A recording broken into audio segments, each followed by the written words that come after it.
মানুষ কর্তৃক সমাজ তৈরি হয়, সমাজ কিন্তু মানুষ তৈরি হয়। মানুষ সামাজিক জীব, একাকী বসবাস করতে পারে না, বিধায় সমাজ ব্যবস্থার প্রয়োজন। তাহলে সেই সমাজ ব্যবস্থার মধ্যে সামাজিক গ্রহণযোগ্যতা নামক একটা বাক্য আমরা উচ্চারণ করে দেখেছি। এই লোকটা সামাজিক গ্রহণযোগ্য, এই লোকটা অসামাজিক, মানে কোনো মানুষের কাছেই তার কোনো শ্রদ্ধা, সম্মান, ভালোবাসা, ভালো লাগা কোনো কিছুই নেই।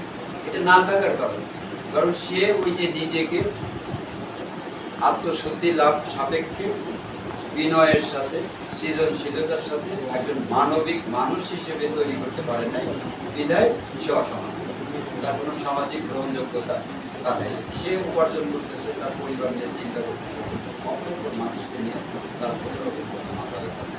ওই ধরনের লোকজনগুলোকে কিন্তু অসামাজিক। বাট আমরা কি চাচ্ছি? আমরা স্বেচ্ছাসেবক কর্মী হিসেবে সামাজিকতার আলোকে আমরা প্রত্যেকটা মানুষ যেন সমাজকে সুখময়, সুন্দর এবং সমাজে বসবাসরত প্রত্যেকটা মানুষ যেন একজন আরেকজনের সাথে থেকে, একজন আরেকজনের পাশে থেকে উপকারী মানসিকতার জায়গায় দাঁড়াতে পারে। এইটার নামই হচ্ছে স্বেচ্ছাসেবক কর্মী হিসেবে দায়িত্ব পালন।